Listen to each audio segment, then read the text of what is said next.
I'm not ashamed to admit that I have made many, many luxury mistakes, and I continue to do so. I mean, there are luxury pieces that I constantly change my opinions of almost on a daily basis.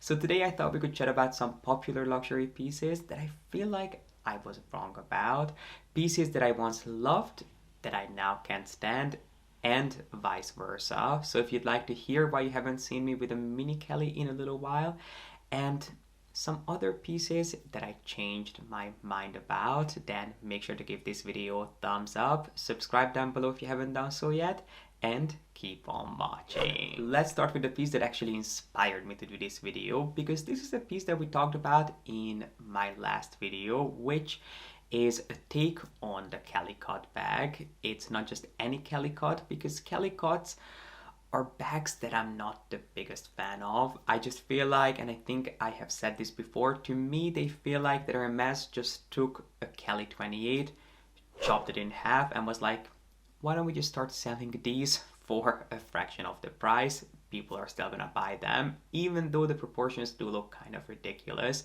They always reminded me of a bag that a clown would wear, or something that you'd carry some sort of an instrument in. So as you can tell, I am not the biggest fan of the original Calicut, but there was an interpretation of the Calicut bag which I really quite liked, the Calicut Shadow, which launched around 2009, 2010.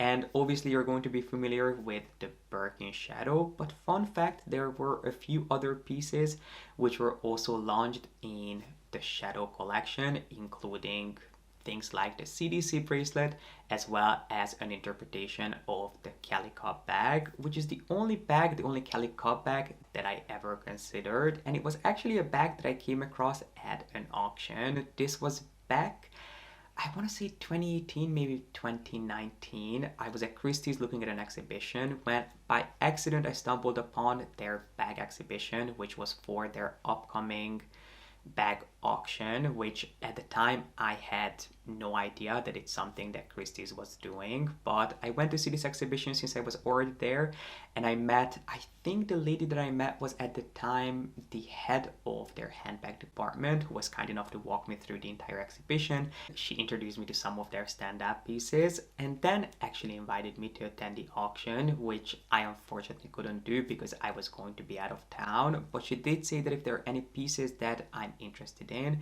she could give me a call during the auction so I could bid over the phone with her, which I really appreciated. And the only piece that really piqued my interest was the Calicut clutch in the Shadow version in black, because I had never seen this bag before. So I asked her to call me and have me bid over the phone, which she actually did, but I was in Miami at the time and I didn't have my phone with me when she called, and by the time I called back, the auction was already over. So it's unfortunately a bag that I wasn't able to get my hands on. Well, I shouldn't really say unfortunately, because now in hindsight, I'm glad I didn't buy this bag, because even though I like this bag more than the original Calicut clutch, it's still not a shape that I feel like would work for me and something that I would be able to take advantage of. So I definitely dodged the bullet with this particular bag, quite literally. So I'm glad that it is coming back. I definitely prefer this to the original Calicut, but it's still not something that I would want to buy. This bag and this style is just simply not something that would work for me. Not to mention that I didn't realize that when you buy a bag at an auction, you're not only responsible for paying the price that you bid, but on top of that, you're also going to be paying a pretty hefty auction fee, which I think is a certain percentage of the final sale price. So do keep that in mind. If you're getting a bag at an auction, you're not only going to be paying for the bag, but you're also going to be paying a ton of auction fees, and in some cases even shipping, which you just cannot opt out of. The next pieces that I once loved but no longer reach for are going to be my age belt, which I have to give credit where credit is due. You guys called this. I remember, I think it was last year or maybe the year before, I did a video talking about some often criticized pieces, and a lot of you said that you're not the biggest fan of age belt, which my response to was that, age belts are one of those pieces that can make or break an outfit. They can elevate a look if they're styled well, which I do still stand by, but unfortunately they are not pieces that I really reach for these days. I'm not exactly sure why that is, but I feel like I am definitely moving away from my more heavily branded pieces, including the H belt, which this is not to say that I'm not going to be buying any more Hermes belts. I just don't think I'll buy any more Hermes belts that feature a really obvious or even a less obvious H emblem. There are so many incredible belts by Hermes that feature the craftsmanship, the quality, the know-how, without it being too obviously Hermes. There are definitely a couple of belts that I am currently eyeing, which I'm going to share in an upcoming wishlist video or an unboxing, whichever I get to first. But I can tell you one thing, I'm not going to be buying any more H belts, even though I'm happy to have them and I'm grateful that I've had the time to play around with these pieces. They're just simply not pieces that are really me at this point, and I don't think that I would ever buy another belt that really loudly features the brand, because at this point it is just simply not my personal aesthetic. Moving on, we're going to be talking about some pieces that are kind of the opposite, pieces that I didn't like that I'm slowly but surely getting into. And why don't we start with this next piece, because it's something that I actually have pulled up on my Mac, and I think I'm going to order it later today. I'll obviously keep you posted. If I end up getting it, you guys are going to be the first to know. But it is going to be a duffel bag, which I never thought I would say this, because one of the very first videos that I uploaded to YouTube was on some pieces that I would never buy, and one of those things was duffel bags.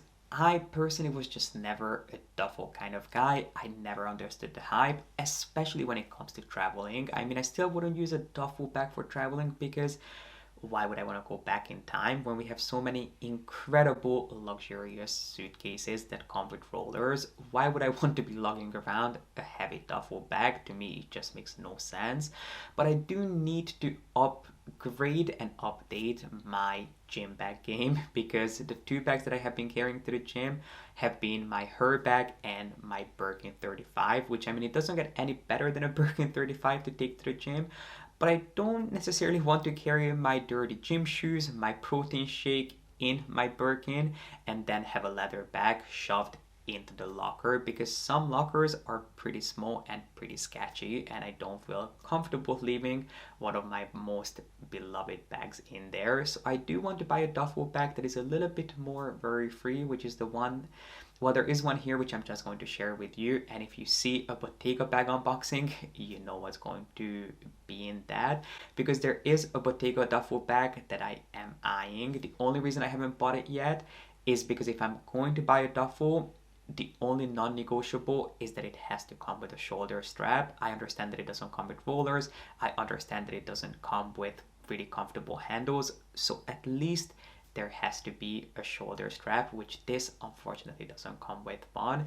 And neither does the other duffel bag that I have been looking at, which is one of the vintage Louis Vuitton duffel bags, which I wouldn't buy in the Louis Vuitton monogram. I would actually buy it in their epi leather, but none of the vintage Louis Vuitton duffels come with a shoulder strap, and I would not buy a new one from the boutique, because there's no chance I'm spending more than a few $100s on a Louis Vuitton piece at this point, and their leather duffel bags are in the thousands, not in the hundreds, which to me, they're just simply not worth the price. So there might be a duffel bag in my future, because it's definitely something that I could use as a gym bag. It's definitely not something that I think I would use for traveling, at least not yet. Who knows what's next?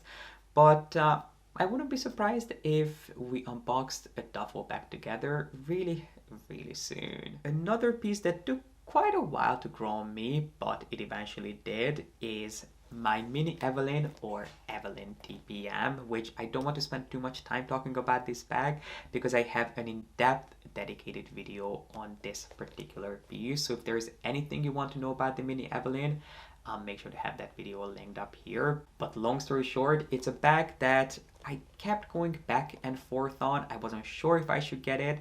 I mean, I couldn't tell you how many of these I was offered over the years.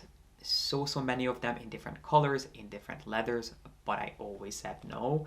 until I came across this one, which I decided to pick up because it was in an incredibly unique color and leather, which I talk about all of that in my original review, and I do really like this bag. I'm happy to have it, but would I buy any more of it? I probably wouldn't, at least not in this size, which is the small size. And the reason for that is that I don't know how to say this and how to bring it up, but I really haven't been reaching for my smaller bags. I feel like I'm slowly but surely growing out of all my mini bags. In fact, I put all of my smaller bags away a couple of months ago at this point, maybe, or has it been that long? Let's just say a few weeks ago, and I have not reached for them since. I have been gravitating towards some of my larger bags, mainly my Birkin 35 and my Kelly 35 in black Togo, which to me, they are just the best staple basics in my collection. They are the pieces that are just reliable. It doesn't matter what I wear and where I'm going, I know those bags I can pull out anytime and they will elevate any outfit that I'm going to style them with. And I'm not saying that I'm getting rid of any one of my mini bags. I still very much love them.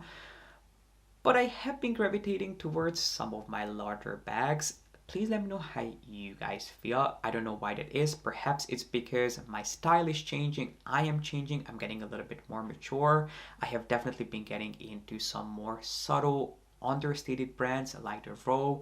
Another brand that I'm really slowly getting into is Loro Piana, which I know I'm pretty late to their game, but I was recently introduced to that brand. I mean, I had known of them before, but I had never taken them seriously. But a friend of mine is a big fan who has been slowly showing me the ways of the brand, and I am becoming a big fan. So perhaps it's because I am developing, not necessarily developing, but my taste is obviously changing, which is natural. We all change and we all evolve. And perhaps because of that, I feel like that larger bags really suit me these days. But all I can tell you is that I don't really see too many smaller bags in my future. There might be one more Mini Kelly that I wouldn't say no to. There is a color that I have in mind, but other than that, I really don't see myself adding any more mini bags onto my wish list, which I think a lot of us are in the same boat. I think I mentioned this in a previous video of mine, but I read an article recently that talked about how tote bags are trending on Google for the first time in years, which obviously makes sense. A lot of us are back to traveling, a lot of people are back to going to work and not necessarily working from home, which means that we need bags with larger capacity than we did, let's say, back in 2020. So if you'd like to see a video on some of my favorite larger bags, let me know in the comment section. And this brings us to the end of today's video. I hope you guys enjoyed it and you got something out of it. I'm not sure how clearly I was able to communicate today's topic because there were planes flying back and forth above my house this entire time, which was really distracting, but I hope it wasn't distracting for you guys and I hope you enjoyed it. If you did, please make sure to give this video a thumbs up and subscribe down below. And don't forget to share your thoughts on not only these pieces that I mentioned in this video, but also on pieces that you change your mind about. Are there any pieces that you once loved that you no longer reach for, or vice versa? Please share so we can learn from one another. But I really appreciate you being here and watching, and I hope to see you back here with a new video really, really soon.